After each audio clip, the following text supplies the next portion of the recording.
아멘. 오늘은 수모임이 있습니다. 여러분들이 착오가 없으시길 바라고요. 우리 임병준 장로님 하나님의 부르심을 받으셨는데 입관 예배에 참여하기 원하시는 분들은 수모임을 가지셨다가 1시쯤 되시면 조용히 나오시며 차가 준비되어 있을 겁니다. 차를 가지고 이동해서 예배 드리실 수 있고요. 수모임은 그대로 이렇게 진행해 주시면 감사하겠습니다. 순장님들은 오늘 순장 모임은 없지만 대신에 순 보고서는 꼭 제출해 주시면 감사하겠습니다. 우리가 2월 훈련의 달로 정하고 우리 예수님께서 훈련하셨던 제자들의 이야기를 우리가 같이 나누고 있습니다. 우리 옆에 계신 분들하고요. 우리 한번 인사를 나눴으면 좋겠습니다.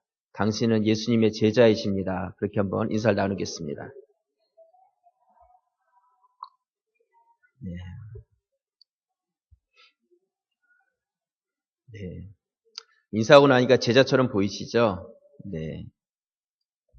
제가 사진 한 장을 보여드리도록 하겠습니다. 네. 이 사진은요, 식당에서 담배 피지 말라고 금연 사인으로 붙여져 있는 사진입니다. 만 99세 미만은 흡연을 금지합니다. 예. 100세 이상 되신 분들만 이 식당에서는 담배를 피실 수 있다는 것이죠. 여기 이 식당 가서 담배 피실 분 계신가요? 네. 그때까지 사시기 바랍니다. 네. 사진 한 장 더 보여드리겠습니다. 네. 이 사진은요, 이 식당에서는 호랑이만 담배를 피울 수 있습니다. 네. 그러한 사인입니다. 네. 그러니까 호랑이가 아닌 분들은 이 식당에서는 담배를 피실 수 없다는 거죠. 네. 아마 여러분들 중에 오늘 설교 주제가 금연인가 보다. 혹시 속으로 뜨끔하신 분들이 계실지 모를 것 같은데요. 여러분, 담배는 건강에 좋지 않습니다. 건강에 좋지 않은 것을 행하는 것은 하나님의 뜻이 아니에요. 여러분들 혹시 아직 끊지 못한 분들이 계시다면 끊으실 수 있기를 바랍니다. 오늘 제가 드리고자 하는 말씀은 금연에 대한 말씀은 아니고요. 우리가 같은 말이라도 어떻게 표현하느냐에 따라서 그것을 듣고 또한 보는 사람들의 마음이 달라지게 된다는 것입니다. 피우지 마십시오. 어떤 그런 부정적인 의미가 아니라 호랑이만 피울 수 있습니다. 이런 긍정적인 의미를 가지고도 같은 의미를 전달할 수 있다는 것이죠. 이것을 본 사람들은 어떤 딱딱한 그러한 이미지가 아니라 이것을 보면서 한번 웃으면서 내가 여기서는 담배 필 수가 없구나 하는 것을 다시 한번 생각하게 된다는 것이죠. 여러분, 사람들 중에서도요, 같은 말을 해도 부정적으로 들리는 사람이 있고요. 같은 말을 해도 긍정적으로 들리는 사람이 있습니다. 그렇지 않나요? 제가 이 사진을 보여드린 것은 오늘 우리가 예수님의 제자들 중에 한 사람의 모습을 살펴보고자 하는데, 이 사람은 굉장히 긍정적이면서도 중요한 역할을 감당한 제자입니다. 이 제자는 바로 예수님의 가장 먼저 불러주셨던 제자였고, 또한 베드로의 형제이었던 안드레라는 제자입니다. 안들려가 아니라 안드레라는 제자예요. 안드레. 안드레는요, 베드로의 형제이면서도 베드로하고는 전혀 다른 성격을 가진 사람이었어요. 여러분, 같은 부모 밑에서 형제가 태어났는데 성격이 전혀 다른 경우들 많이 있지 않습니까? 이 베드로의 형제도 마찬가지였다는 거예요. 베드로가 가지고 있었던 그의 성격과는 그의 동생 안드레는 전혀 다른 성격을 가지고 있었다는 것이죠. 예수님에게는 12명의 제자가 있었습니다. 예수님께서는 그 12명의 제자들 중에서도 핵심적으로 더 가까이서 데리고 다니면서 예수님께서 가르침을 주셨던 제자들이 있었어요. 그 제자들이 몇 명이었냐면 4명의 제자였습니다. 그 4명이 누구냐면 바로 베드로와 야고보, 그리고 요한, 그 다음에 오늘 우리가 살펴보고 있는 안드레라는 제자입니다. 이 사람들이 다른 제자들보다 좀 더 가까이서 또한 더 친밀하게 예수님과 함께 생활했던 제자들이 바로 이 핵심적인 4명의 제자들이었다는 것이죠. 이 4명의 제자들 중에서도 가장 먼저 부르심을 받은 제자가 바로 안드레라는 제자였어요. 그리고 이 안드레라는 제자는 예수님께로부터 부르심을 받은 것으로 끝난 것이 아니라 자기 형 베드로를 찾아가서 그 베드로를 또 예수님께로 데리고 왔던 사람이 바로 이 안드레라는 제자였어요. 그런데 이 안드레라는 제자는요, 핵심적인 그 4명 안에 들어가긴 했지만 그 다른 사람들보다 그렇게 두드러지지 않게 예수님을 따랐던 제자가 바로 안드레였습니다. 예수님께서 그 겟세마네 동산에 올라가서 마지막에 그렇게 열심히 기도하실 때에도 예수님께서는 베드로, 야고보, 요한 이 3제자는 데려가셨지만 안드레는 데려가지 않으셨어요. 또 예수님께서 회당장 야이로의 딸을 고치러 가실 때에도, 죽은 딸을 살리러 가실 때에도 베드로, 야고보, 요한 이 3제자는 데려가셨는데 안드레는 데려가지 않으셨어요. 안드레는 또 형 베드로의 그늘 뒤에 가려져 있었던 사람이 바로 안드레였습니다. 그래서 성경은 안드레라는 인물을 소개할 때 뭐라고 이야기하냐면 베드로의 형제 안드레 이렇게 소개할 때가 많이 있습니다. 마치 어떤 사람을 이야기할 때 그 뒤에 있는 유명한 사람, 누구누구의 아들 아니면 누구누구의 동생 이렇게 소개하듯이 이 안드레를 그 베드로라는 훌륭한 사람 뒤에 그 사람의 동생으로서 소개되고 있는 사람이 바로 안드레라는 것이죠. 그처럼 안드레라는 인물은 자신의 그 존재 가치가 그렇게 두드러지게 드러나지 않은 사람이 바로 안드레였습니다. 곧 형 베드로처럼 그렇게 주도적인 성격의 사람이 아니었다는 것을 우리는 알 수가 있다는 것이죠. 여러분, 오늘날 대부분의 사람들은요, 베드로처럼 자신의 이름이 드러나기를 좋아합니다. 내 이름이 드러나고 내가 한 일에 대해서 인정받고 싶어 해요. 하지만 모든 사람들이 다 리더자가 될 수 있는 것은 아닙니다. 모든 사람이 다 리더자라면 따라가는 사람은 누가 있겠어요? 사공이 많으면 배가 어디로 간다고 그래요? 예, 산으로 간다고 그러지 않습니까? 어떤 공동체에 뛰어나고 리더자 된 사람들만 다 모여 있으면 훌륭하고 좋을 것 같지만 오히려 의견이 분분하고 하나가 되지 못하는 거예요. 마음이 하나가 되고 한 곳을 위해서 집중해 갈 수 있는 것이 더 건강하고 힘 있는 공동체가 되어진다는 것이죠. 그런 의미에서 오늘날 이 안드레와 같은 인물은 너무나 필요한 인물이다. 그렇게 이야기할 수 있습니다. 성경에 안드레라는 인물이 이렇게 많이 등장하진 않습니다. 하지만 안드레라는 사람이 등장할 때는 항상 긍정적이고 또한 안드레는 한 번도 어떤 부정적인 의미로 성경에 등장한 적이 없는 그러한 예수님의 제자였어요. 안드레는 주도적인 사람은 아니었지만 자신이 속한 공동체 안에서 능동적으로 일하면서 자신의 역할을 충성되게 감당한 사람이 바로 안드레라는 것이죠. 그렇기 때문에 지금 이 시대는 안드레와 같은 사람이 필요한 시대입니다. 왜냐하면 안드레는요, 자신을 낮추고 섬기는 사람이었습니다. 그렇다고 해서 섬기는 사람이기 때문에 마치 종처럼 마음대로 해도 좋은 어떤 천하고 부려먹을 수 있는 그런 사람이 아니었어요. 여러분이 섬긴다는 것은요, 오히려 나약한 것이 아니라 강력한 힘을 가지고 있다는 의미가 포함되어 있습니다. 왜 그러냐면 강한 사람이 섬길 수가 있는 거예요. 힘 있는 사람이 섬길 수가 있는 것입니다. 어린 아기를 부모들이 잘 자랄 수 있도록 뒤에서 섬기는 것은 아기보다 힘이 없고 연약해서 섬기는 것이 아니라 더 강하고 힘이 있기 때문에 그 아기를 섬길 수가 있는 것이죠. 병에 걸려서 힘들어하는 사람을 곁에서 간호하고 섬길 수 있는 것은 병에 걸린 사람보다 더 약해서가 아니라 그 사람보다 더 건강하고 힘이 있기 때문에 섬길 수가 있는 것입니다. 그렇기 때문에 우리가 섬김의 사람이 된다는 것은 연약하고 부족한 사람이 된다는 것이 아니라 누구보다 강하고 더 큰 사명을 감당할 수 있는 그런 위치를 얻는 것이다 이야기할 수 있습니다. 오늘 섬김의 사람에 대한 이야기를 여러분들과 나누려고 합니다. 오늘 이 안드레의 모습을 통해서 우리가 어떤 것이 진정한 섬김인지 섬김의 모습을 같이 배울 수 있는 그런 시간이 될 수 있기를 부탁을 드립니다. 먼저 첫 번째로요. 섬김의 사람인 안드레는 본받는 삶을 산 사람이었어요. 본받는 삶. 여러분 우리는요. 누구에겐가 본이 되는 사람이 되고 싶어요. 그렇죠. 그래서 사람들한테 나를 좀 본받으십시오. 이렇게 말하고 싶고요. 또 사람들이 나에게 와서 당신은 나의 롤 모델이십니다. 나도 당신처럼 되고 싶습니다. 이런 말을 듣고 싶어 한다는 것이죠. 하지만 중요한 것은 그런 말을 우리가 듣기를 원한다면 먼저 우리가 누군가를 또한 본받아서 살아갈 수 있는 자가 되어야 한다는 것입니다. 나는 다른 사람들에 대해서 전혀 용납하지 않고 다른 사람들의 이야기를 전혀 들으려고 하지도 않으면서 내 것만을 고집하고 내 것만을 주입하려고 한다면 그 사람은 무엇인가 문제가 있는 사람이라는 것입니다. 오늘 요한복음 1장 35절 말씀에 보시면요.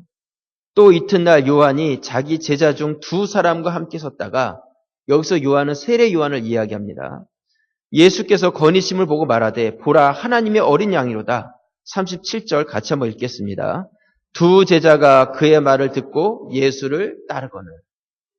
이 말씀에 보시면 세례 요한의 제자였던 사람 두 사람이 있었는데 예수님이 등장하고 세례 요한이 보라 하나님의 어린 양이로다 하고 외쳤을 때에 이 제자들이 이분이 바로 그리스도시구나. 내가 이제 세례 요한이 아니라 이분을 따라가야 되겠다. 그래서 두 사람이 세례 요한의 제자에서 예수님의 제자로 바뀌게 되는 것이죠. 그래서 이제부터는 예수님을 따르게 되었는데 이 예수님을 따르게 된 두 제자 중에 한 사람이 바로 오늘 우리가 살펴보고 있는 안드레라는 제자예요. 세례 요한을 따랐던 이 안드레는요. 예수를 만나기 전에 세례 요한으로부터 예수님에 대한 이야기를 들었습니다. 그러면서 세례 요한이 어떤 사람이고 또한 예수 그리스도가 어떤 분이신지에 대해서 이 안드레는 알고 있었다는 것이죠. 사람들은 세례 요한이 처음 등장했을 때 이 사람이 도대체 누군가 우리가 여태까지 기다렸던 그 메시아가 아닐까 하면서 세례 요한에게 찾아와가지고 질문을 합니다. 요한복음 1장 19절 말씀해 보시면요.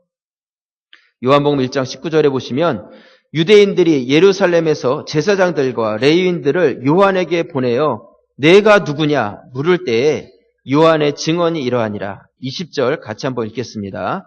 요한이 드러내어 말하고 숨기지 아니하니 드러내어 하는 말이 나는 그리스도가 아니라 한데. 사람들이 세례요한에게 찾아와서 질문을 합니다. Who are you? 당신은 누구십니까? 도대체 당신이 행하시는 거 보니까 특별한 능력 있는 것 같은데 도대체 당신이 누구십니까? 질문을 했을 때 요한이 뭐라고 대답하냐면 당신들이 기대하고 있는 그리스도, 난 그런 사람이 아니라는 것입니다. 그러면서 뭐라고 이야기하냐면 나는 그저 광야에서 외치는 자의 소리에 불과합니다. 나는 그냥 광야에서 외치는 자의 소리라고 대답을 하죠. 누가 그리스도인지 알려주는 그런 외치는 자의 소리라는 것입니다. 여러분, 이 땅 가운데 예수님이 오셨습니다. 참 빛이 이 땅에 왔지만 사람들이 그 빛을 깨닫지 못했다고 이야기해요. 예수 그리스도께서 이 땅에 오셨는데 사람들이 그분이 메시아인지 알아보지 못하는 것이죠. 그렇다면 그분이 메시아인지 어떻게 알아볼 수 있게 하겠습니까? 누군가가 먼저 와서 바로 이분입니다. 하나님께서 우리에게 언약하시고 약속하셨던, 주시겠다고 하셨던 그분이 바로 이분입니다. 이분이 바로 메시아고 이분이 바로 그리스도입니다. 하면서 손가락으로 지목해서 이분에 대해서 소개할 수 있는 사람이 필요했다는 것입니다. 그래서 하나님께서는 예수님보다 6개월 전에 먼저 세례 요한을 보내시고 그를 준비시키셔서 예수 그리스도께서 이 땅에 오실 때 바로 세례 요한이 손가락을 뻗어서 보라 세상 죄를 지고 가는 하나님의 어린 양이로다. 이분이 바로 하나님의 아들이시고 이분이 바로 우리를 구원하실 메시아라고 외치게 했다는 것이죠. 세례 요한은 자신의 위치를 알고 있었다는 것입니다. 나는 그리스도도 아니고 그 그리스도가 누군지 외치는 자도 아니고 외치는 자의 입에서 나오는 소리에 불과하다는 거예요. 소리라는 것은 실제도 없는 거잖아요. 그냥 외쳐지고 사라져버리는 소리에 불과한 사람이 바로 나라고 그렇게 겸손하게 세례 요한은 자신을 낮추고 있는 것입니다. 세례 요한은 최선을 다해서 예수 그리스도가 누구신지에 대해서 섬기는 자로서의 역할을 감당해 간 것이죠. 이런 말씀을 누가 들었냐면 바로 세례 요한의 제자로 따랐었던 안드레가 그때 그 세례 요한의 그 말을 듣고 있었다는 것입니다. 그러면서 정말 자기는 세례 요한이 대단한 사람으로 알고 있었는데 그 대단한 사람이 그렇게 낮아지는 것을 안드레는 곁에서 보고 본받았다는 것이죠. 여러분, 사실 세례 요한은 이렇게 낮은 취급을 받을 그런 사람이 아니에요. 말라기 4장 5절 말씀에 보시면요. 보라, 여호와의 크고 두려운 날이 이르기 전에 내가 선지자 엘리야를 너희에게 보내리니 6절 같이 한번 읽겠습니다. 그가 아버지의 마음을 자녀에게로 돌이키게 하고 자녀들의 마음을 그들의 아버지에게로 돌이키게 하리라. 돌이키지 아니하면 두렵건대 내가 와서 저주로 그 땅을 칠까 하노라 하시니라. 여러분, 이 말씀은요, 구약의 제일 마지막 절 말씀이에요. 하나님께서는 말라기라는 마지막 선지자를 통해서 내가 이제 이 땅 가운데 엘리야와 같은 선지자를 다시 보낼 것이다 말씀하고 있어요. 그가 온다면 아버지의 마음을 자녀에게 또한 자녀들의 마음을 아버지께로 돌이키게 하겠다 말씀하고 있어요. 곧 깨어졌던 아버지와 자녀의 그 관계성을 회복시키는 역할을 하겠다는 것이죠. 하나님과 이 원수되었던 이 땅이 그 중간에 막힌 담을 헐고 그 모든 것들을 연합하게 하는 그런 사역들이 이루어질 것에 대해서 말씀하고 있습니다. 사람들은 기대했을 거예요. 언제나 이 엘리야 같은 선지자가 오시려나, 언제나 그분이 오시려나. 기다려도 그 선지자는 나타나지 않았어요. 하나님께서는 말라기 선지자를 통해서 외치셨지만 그 뒤로 400년 동안이나 침묵하셨습니다. 입을 꾹 다물고 아무것도 행하지 않으셨다는 것이죠. 그리고 400년이 지났을 때 광야 한가운데서 어떤 한 사람이 외치기 시작했어요. 회개를 외치기 시작했습니다. 회개하라고, 천국에 가까웠다고 외치기 시작했어요. 여러분, 세례 요한은 어떤 사람이냐면요, 400년 동안 굳게 닫혔던 그 문을 연 사람이에요. 그 문이 열렸을 때 새로운 시대, 신약의 문을 열게 되었다는 것이죠. 이제는 이 율법의 시대가 아니라 은혜의 시대의 문을 연 사람이 바로 세례 요한이라는 거예요. 너무나 능력 있고 힘있는 사역을 감당했던 사람이 바로 세례 요한이라는 것이죠. 누가복음 1장 15절에 보시면 세례 요한에 대해서 이야기를 합니다. 뭐라고 말씀하냐면 이는 그가 주 앞에 큰 자가 되며 포도주나 독한 술을 마시지 아니하며 모태로부터 성령의 충만함을 받아 이스라엘 자손을 주 곧 그들의 하나님께로 많이 돌아오게 하겠습니다. 17절 같이 읽겠습니다. 그가 또 엘리야의 심령과 능력으로 주 앞에 먼저 와서 아버지의 마음을 자식에게 거스리는 자를 의인의 슬기에 돌아오게 하고 주를 위하여 세운 백성을 준비하리라. 세례 요한의 탄생을 예고한 말씀이에요. 세례 요한이 이 땅에 와서 엘리야의 심령과 그의 능력으로 주 앞에 먼저 와서 예수 그리스도보다 먼저 와서 아버지의 마음을 자식에게로 돌이키게 하는 그 일을 행하기 위해서 오게 될 것이라고 말씀하고 있다는 것이죠. 우리가 좀 전에 보았던 그 말라기 구약의 마지막 말씀, 그 말씀의 예언의 성취가 바로 세례 요한을 통해서 이루어지게 되었다는 것입니다. 예수님께서도 세례 요한을 향해서 말씀하셨어요. 이 사람은 여인이 낳은 자들 중에서 가장 큰 자다. 여러분, 이 땅 가운데 여인이 낳지 않은 자가 어디 있어요? 그렇지 않습니까? 모든 사람은 다 여인으로부터 태어난 거예요. 곧 이 땅에 태어난 모든 사람들 중에 가장 뛰어난 사람이 바로 누구라는 거예요? 세례 요한이라고 예수님께서도 인정해 주셨다는 것이죠. 세례 요한은 이렇게 중요한 사람에도 불구하고 자기 자신은 소리에 불과하다고 이야기하고 있는 거예요. 나를 보는 것이 아니라 내가 지목하고 있는 그분을 보라는 거예요. 내 손을 보는 것이 아니라 내 끝이 지목하고 있는 저 예수 그리스도 그분을 보라는 것이죠. 나는 망해도 괜찮고 멸해도 괜찮지만 나를 통해서 그분이 흥해야 된다고 말씀하고 있다는 것이죠. 세례 요한은 주님을 위해서 가장 낮은 자리, 섬기는 자리까지도 얼마든지 갈 수 있는 그 사람이 바로 세례 요한이었다는 것입니다. 이런 세례 요한의 제자가 바로 안드레였고, 안드레는 세례 요한의 제자에서 예수님을 따르는 제자로 변화가 되었지만, 그럼에도 불구하고 세례 요한으로부터 받았던 그 본받았던 그 섬김의 모습, 낮아짐의 모습을 안드레는 여전히 소유하고 있었다는 것입니다. 좋은 본을 받은 것이죠. 그래서 내가 드러나지 않는다 할지라도, 내가 낮아진다 할지라도 나에게 주어진 나의 위치를 성실하게 지킬 수 있는 사람이 바로 세례 안드레였다는 것입니다. 여러분, 우리는요, 천대까지 복음이 전해져야 된다. 계속해서 말씀드리고 있습니다. 이것이 되지 않으면 한국 교회는 소망이 없다 말씀드리고 있어요. 우리의 자녀들, 우리 다음 세대에게 복음이 유산으로 물려지지 않으면 이거는 한국 교회의 위기라고 말씀을 드리고 있습니다. 목숨을 걸고 이것을 우리가 지켜가야 되는 거예요. 여러분들의 가정, 또 우리의 교회, 우리의 다음 세대들에게 이 사명은 우리가 하지 않으면 절대로 안 되는 너무나 중요한 사명이라는 것이죠. 여러분, 그렇다면 우리가 천대까지 계속 이야기하는데 어떻게 천대까지 이 복음의 사명이 물려져 갈 수 있겠어요? 우리가 아무리 외치고 말을 한다고 해서 이것이 되어지는 것이 아니라 우리가 신앙을 받은 자로서 우리가 가진 신앙의 본을 다음 세대에게 보여줄 때에 이 신앙의 유산이 다음 세대로 물려져 갈 수가 있는 것입니다.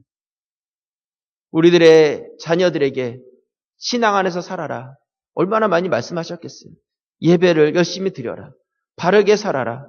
정말 예수님의 자녀다운 삶을 살아라. 우리들이 그렇게 많이 외쳤을 것입니다. 하지 않은 것이 아니에요. 교회 가라고 그렇게 많이 외쳤을 거예요. 하지 않은 것이 아니에요. 중요한 것은 무엇이냐면 우리가 말로 아무리 많은 말을 하는 것이 중요한 것이 아니라 실제적인 우리의 삶 속에서 당사자 된 우리의 부모들이 그 자녀들에게 신앙인으로서 얼마나 많은 본을 보여주고 있느냐. 그것이 중요하다는 것이죠. 신앙 안에 살라고 그렇게 외치면서 정작 우리 부모들은 한 사람도 용서하지 못하고 부모들은 모이면 다른 사람을 험담하기에 또한 부모들은 절대로 낮아지지 않으려고 하고 그러면서 자녀들에게는 그렇게 살라고 외칠 때 그것이 전혀 자녀들에게 영향력이 되지 못한다는 것입니다. 왜냐하면 본이 된다는 것은 말로 되어지는 것이 아니라 우리의 삶으로 되어지는 것이기 때문이라는 것이죠.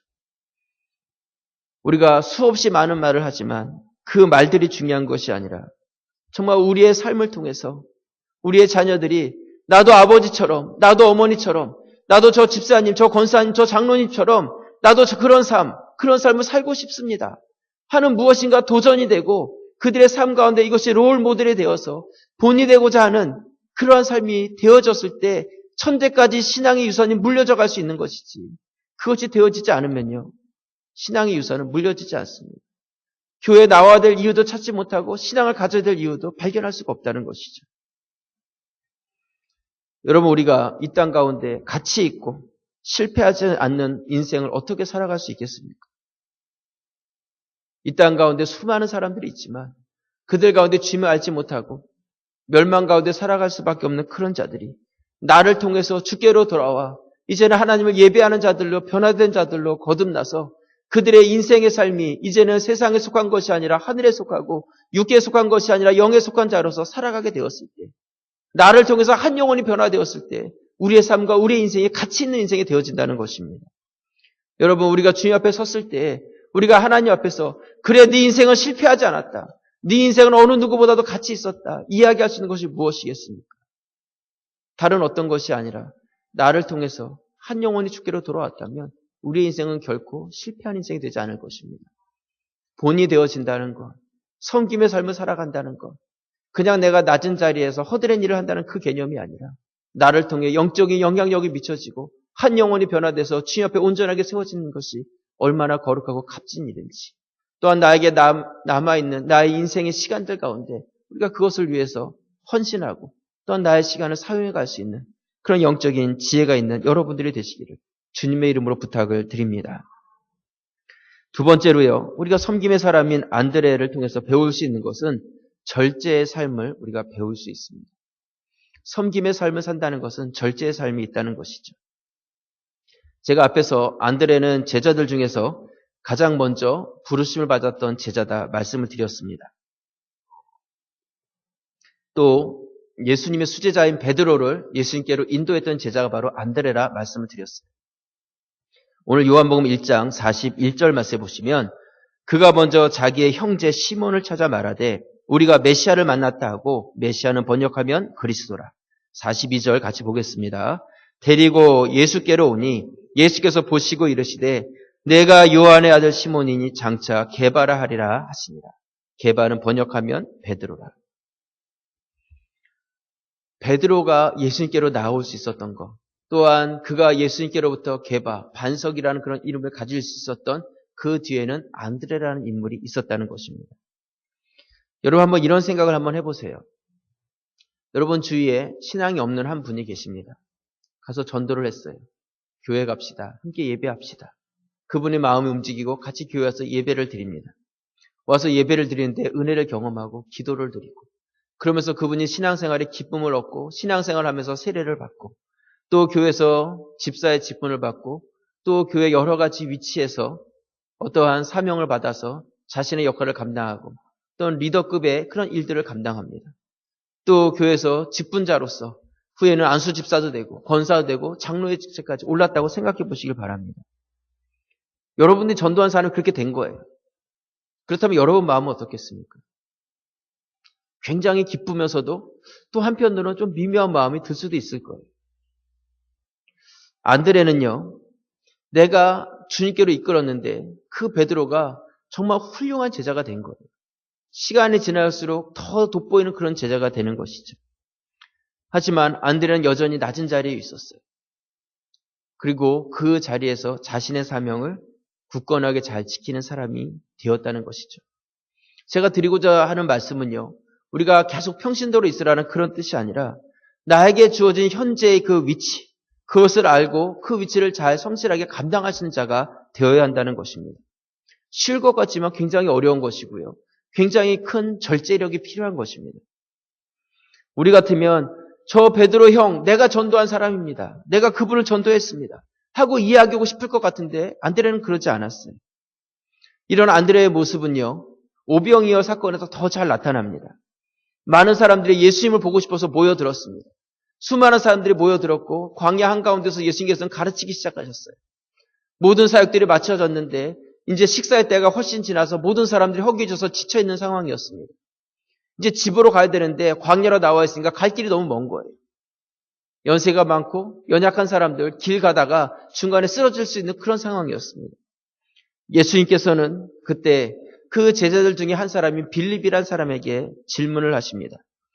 우리가 어디서 떡을 구해서 이 많은 사람들을 먹게 할 수 있을까? 그때 이 빌립이 대답을 합니다. 예수님, 이 사람들에게 조금씩 받아가지고 떡을 준비한다 할지라도 200데나리온이나 되는 그 떡이 부족합니다. 이야기를 하죠. 빌립은 굉장히 현실적인 사람이었어요.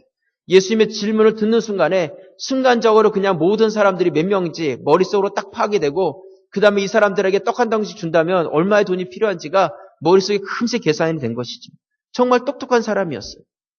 오늘날의 교회를 보면요. 저를 포함해서 빌립과 같은 사람이 참 많은 것을 봅니다. 그런데 이때 오늘의 주인공인 안드레가 등장을 하죠. 요한복음 6장 7절 말씀해 보시면 요한복음 6장 7절 빌립이 대답하되 각 사람으로 조금씩 받게 할지라도 200데나리온의 떡이 부족하리이다. 제자 중 하나 곧 시몬 베드로의 형제 누구요? 안드레가 예수께 여짜오되 9절 같이 읽겠습니다. 여기에 한 아이가 있어 보리떡 5개와 물고기 2마리를 가지고 있나이다. 그러나 그것이 이 많은 사람에게 얼마나 되겠사옵나이까. 여기서도 안드레는 베드로의 형제로 등장을 해요. 빌립은 현실적이었지만 안드레는 긍정적인 마음을 가졌습니다. 순종적인 마음을 가졌어요. 안드레는 없는 것을 찾은 것이 아니라 그 중에서 있는 것을 찾기 시작했어요. 그리고 안드레는 그 있는 것을 가지고 주님께로 가져왔을 때 주님께서는 그곳에 기도하시고 나눠주기 시작하자 모든 사람들이 먹고도 12광주리가 남는 놀라운 기적을 경험하게 됐죠. 놀라운 일이었어요. 만약 여러분들이 안드레라면 어떻겠습니까? 아마 이 무용담에 대해서 만나는 사람들마다 이야기하고 싶을 거예요. 모든 사람들이 허기져서 지쳐하고 있을 때 내가 둘러보니까 어떤 어린아이가 도시락 같은 것을 가져왔는데 저게 먹을 것 같아서 내가 질문을 한 거죠. 야, 그게 무엇이냐? 먹을 거란 것을 알고 그것을 가져다가 예수님께 드렸더니 예수님께서 이 많은 사람들을 먹이셨다는 거예요. 내가 이 일에 아주 주도적인 일을 했다고 이야기하고 싶었다는 것이죠. 하지만 성경 어디에도 안드레는 그러한 일을 했다고 말하고 있지 않습니다. 이 놀라운 기적 후에 무엇인가 무용담을 이야기할 것 같은데 그런 것이 없다는 것이죠. 여러분, 일은 잘하는데요. 말도 잘하는 분들이 계세요. 그렇죠? 일도 잘하고 말도 잘하고. 그래서 수고는 수고대로 하고 뒤에는 말 많이 하셔가지고 수고에 대해서 인정받지 못하는 분들이 계십니다. 이런 분들은 능력이 없는 분이 아니라 절제력이 부족한 분들이세요. 예수님께서는 안드레를 먼저 부르셨지만 베드로, 요한, 야고보를 따로 데리고 다녔어요. 우리 같으면 어떻겠습니까? 다른 사람은 몰라도 예수님께서 어떻게 나를 빼뜨릴 수가 있는가? 어떻게 그런 중요한 자리에 왜 나를 안 데리고 가실 수가 있는가? 삐질 수도 있을 거예요. 아니면 예수님께서 더 이상 나를 사랑하시지 않나 보다. 그러면서 밤새도록 편지 한 장 써놓고 예수님, 나는 당신을 그렇게 따랐는데 당신이 나는 별로 인정하지 않는 것 같군요. 이제 나는 당신에게 별로 필요한 제자가 아닌 것 같으니까 나는 이제 떠나겠습니다. 하고 새벽에 편지 한 장 남겨놓고 떠나갈 수도 있는 거예요. 하지만 안드레는 그러지 않았다는 것이죠. 내가 인정받지 못했고 내 감정이 상했다 할지라도 안드레는 주님을 따르는 그 자리를 포기하지 않았다는 것입니다. 그렇기 때문에 안드레는 절제력 있는 사람이라는 것이죠. 여러분, 우리가 때로는 내려놓고 포기할 수 있는 것이 있지만 목숨을 걸고라도 지켜야 되는 것이 있다는 것입니다. 여러분, 배멀미 해보셨습니까? 바다 한가운데서 배멀미를 해보세요. 얼마나 고통스러워요. 뛰어내릴 수도 없고 거기 그냥 남아있자니 너무 고통스럽습니다. 하지만 뛰어내릴 사람은 없어요. 왜요? 뛰어내리면 죽으니까. 아무리 힘들고 고통스러워도 이 배 안에 있는 것이 살 수 있는 방법이기 때문에 거기에 남아있는 것이죠. 여러분, 우리가 때로는 내려놓을 수 있는 것이 있지만 목숨을 걸고 지켜야 될 것은 바로 나에게 주신 사명이고 하나님의 것이라는 것이죠. 오늘 이 안드레라는 제자는 다른 제자들에 비해서 드러나는 제자는 아니었지만 항상 가장 중요한 때에 자신의 역할을 제대로 감당했던 그러한 사람이었다는 것이죠. 이런 교회 안에서도 마찬가지입니다. 대표성을 가지고 앞에서 나와서 일하는 저 같은 사람이나 교역자들이나 장로님들이나 중직자들이 계세요. 하지만 드러나지 않게 맡은 사명을 가지고 그 사명을 감당해 주시는 여러분들이 훨씬 더 많다는 것이죠. 바로 그러한 여러분 한 분 한 분들이 계시기 때문에 우리 교회가 부흥의 힘이 되고 또한 큰 사명을 감당하는 원동력이 되어지는 것입니다.